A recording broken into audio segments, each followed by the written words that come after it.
Just on that, I mean, I know I'm just going back to what you were saying about idealism. Does Tantra philosophy then offer a singular ideal, or does it offer options for what is the best path for a particular individual, which I think is possibly So what basically, Gramsci was that's a very good question. Actually, the thing is, what I have, like, from what I have read and from what I have gathered about Tantra. So there are different human beings. So there are different perspectives also, and everyone is different. Like, if you look at all the human beings, they all have their uniqueness, and everyone is different. But at the same time, like, if we focus too much on the differences, then we will never have a united society or a united social construct. We'll always be thinking about our differences, will always be in conflict, because these differences will always be there. So what I gathered from Tantra is that it looks at the common factors of all the human Sure. beings, like not just the physical practices. Of course, the yoga is also looking at the universal design of the human mind body complex, and not really focusing on the uh, different aspects of each and every human personality. It's not really focusing on the differences. It's actually focusing on the common factors. And that is the beauty Okay. of Tantra, because then that becomes very universal. It becomes a universal philosophy because it is only focusing on the common things about all And are human those beings. common things easily digestible? I Easy, mean, are they yeah, and knowable? yeah, and basically the things that will be very universal, very universally applicable, something that will be applicable at the individual level also universally, and at the societal level also. Like, when we go Okay. deeper into tantric philosophy, it talks about ideology also, not just anatomy and physiology, but ideology also. So, and it actually looks at all the common things, all the common factors that unite the whole of humanity. So in that sense, uh, I would say it offers that close to perfect ideology that will work for the entire human society. So that way, it Can you? is a revolutionary thing, because even though we are Mm, different, there are differences, and they are good differences. We need that diversity. That's what makes the world beautiful. But at the same time, if we focus too much on that and just create conflicts, so it will never give us a permanent solution. So in that sense, Tantra is really effective, and it's very rational. mm, It looks at, okay. yeah, it looks at the universal. It gives a universal philosophy and a universal Well, can I ask you then, what are those ideals that you're working towards? Maybe one or two of them. the ideas. Like, for example, the human mind body complex, especially in India, for example, we don't perform really well in the Olympics also, in like the whole country, India as a whole. And the reason is, Oh, this, I guess, a lot of people may call it a misconception or a misrepresentation of India. But genetically, maybe we are not as sporty or whatever, but this has happened over a period of time because of colonial rule. There were like a lot of atrocities done to India as a colony during the colonial rule, during the imperialism and colonialism of the past. So that has right. actually caused a lot of genetic damage uh, in the population of India. So that is the reason why India is also like number one in diseases like diabetes and all. It's because a lot of damage was done during the colonial rule, like that you're redirecting the resources to what you think is a more important colony. So, because of racism, Right. for example, India was considered as a less important colony by the colonial Britishers. So that has also, Mm, apart from the financial plundering of India, it also, like, the genetic damage was also done in India by these right. methods. I feel Tantra actually works in that way. Also, it works on the human genetic structure. We have, like, basically we enhance the muscles of the spine, the muscles of Mm, the axial skeleton, which is what like gives us our overall structure. The way we look, okay. the way we feel, the way we are is heavily dependent on the musculature of the spine, musculature of the head, the neck, and the spine. And that is what we focus on in yoga and in Tantra. We try to enhance that structure, and that in turn Mm. enhances the physiological health also, which in turn enhances the psychological health also.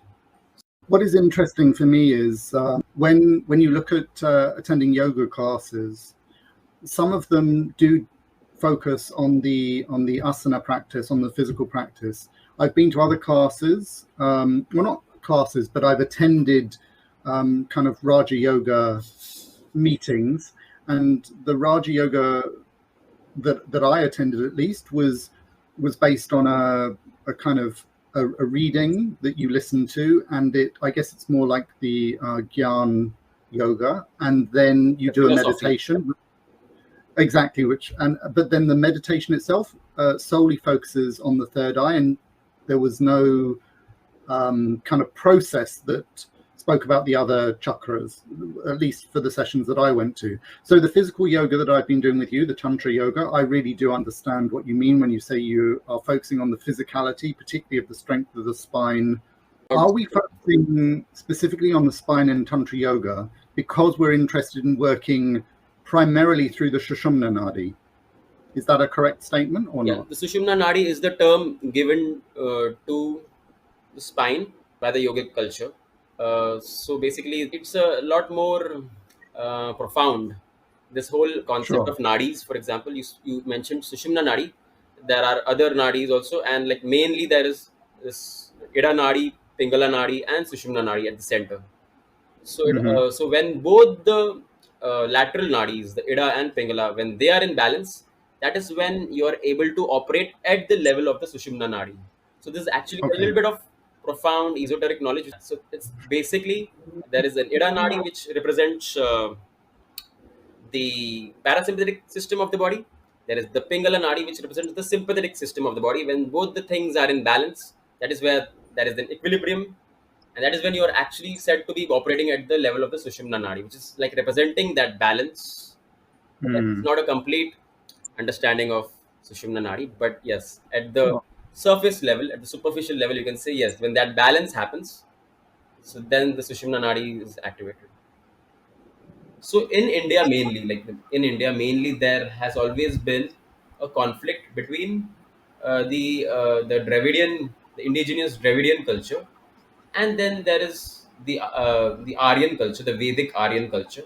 Because of this, the real essence or the real rich heritage of India, which normally people are very proud of, that understanding of it is lost because the Vedic Aryan people, they are also very stubborn. They say that their Vedic uh, heritage is what the Indian rich heritage is all about, whereas the indigenous Dravidians think that theirs is the original culture of India, which is what you should consider rich, spiritually rich.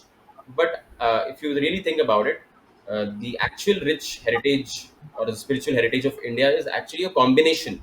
It is a combination of the Aryan Vedic culture as well as the Dravidian culture. It's a combination of that, and Tantra is basically the practical synthesis of the combination of the Aryan Vedic culture and the Dravidian culture. So in that sense, it is like imbibing the essence and the important things of both these conflicting cultures, and it is coming up with with the practical aspect of it. That's what Tantra So is actually. if the dispute is about which came first, let's say, or at one level, uh, So a lot I of guess I guess different groups of people will have used processes from the different cultures and maybe achieved the same goal. Not so? and people have this pride also that, oh, our culture came first, you know, the Aryans think that way, or if the Dravidians think that way, but that is not the right way. What happened is both the cultures, they merged and they became one culture, and that from that one singular culture, which is the combination of both the cultures, that practical aspect of it is what Tantra really is. And this is what a lot of people don't know, and that is why India doesn't understand this the spirituality, and that's what a lot of youngsters will also never understand because they get exposed to that conflict. You know that the main conflict that has always happened between the Aryans and the Dravidians. Even right now, also people often the right wing, the left wing, this whole dichotomy, Mm. this exists because people are not aware about the real nature of the rich spiritual heritage that India has. They don't know the actual real nature of it, and I guess education about Tantra Yoga would actually help with that. So that's one of the reasons why I make such these videos, basically. Sure. I mean, for me, my ambitions in choosing to do yoga were the things that you mentioned. I think vitality, flexibility, mobility, muscular strength. You know, a certain kind of physique. But I was also interested in being able to sit in meditation for a while and gain a certain level of kind of comfort and stability in doing that. And I've been doing the yoga with you for 4 years. And before that, I was doing other kinds of yoga and achieving different things. But I think it was only when I started doing Tantra yoga that I actually really started to focus on the spine strength and really focus on specific areas of progress, which I definitely noticed over the years. I just think about being kind of vital and energetic. I actually think as I've gotten, I don't know if it's as I've gotten older or if I've done more yoga, I'm not sure which it is, but I feel like a certain kind of lightness of spirit in the sense that I find I'm able to laugh at things more. You know, I don't take them so seriously. Yeah, And exactly. you know, I get on very well with my nieces who are, you know, 14 and 17, and I have nephews who are kind of 9 and 10. There's something about their kind of interests and their foci which I actually really relate to, and I'm not sure if yoga is the thing that's got me to that It place. definitely changes perspective, I guess. Like you're Mm. not really thinking like otherwise when you're living a non-yoga life, if I can put it that way, Mm. you are already thinking like the way I have seen people who are not into spirituality or into yoga, they're already thinking about their future, worrying about their retirement, because they are already thinking in terms of, oh, my body will deteriorate after some time. I will not be able to work this hard the way I am doing it right now. So they're already thinking about their retirement. And this kind of affects the mind also. It also creates, although this is a completely different topic, it is related to the ideological aspect of Tantra. It also leads Yeah. to capitalism. Capitalism starts at the mind level of the individual mind, and that's how it spreads to society, and it causes Mm. a lot of problems like economic disparity and all. So you can actually, like, really, if you go deeper and deeper into yogic philosophy, you can actually unfold all these aspects of human society also, not just the human mind body complex, but the society also Yeah. in general. That's a type of nuance we wouldn't, notice. We would let it go, like it would be overlooked upon. What is it? Just laughter. But it does, make a difference. Mm. Being able to laugh things off, being able to, being able to notice the lightness that you experience. Mm. Yeah, and yeah, I can definitely understand when you talk about lightness. Like it is at the physical level also. Literally, we are actually making the body lighter. The joints feel more comfortable when you sit. That's actually a sign of lightness. And Yeah. maybe at the physical level, the weight may not have changed much, but the way your joints, the way your muscles take your own body weight, the way they handle your own body weight, that becomes more efficient, and that definitely gives you a sense of lightness at the physical level, which Sure. obviously will translate into the physiology and the psychology of the like psychological aspect. So yeah, Yeah. it's true.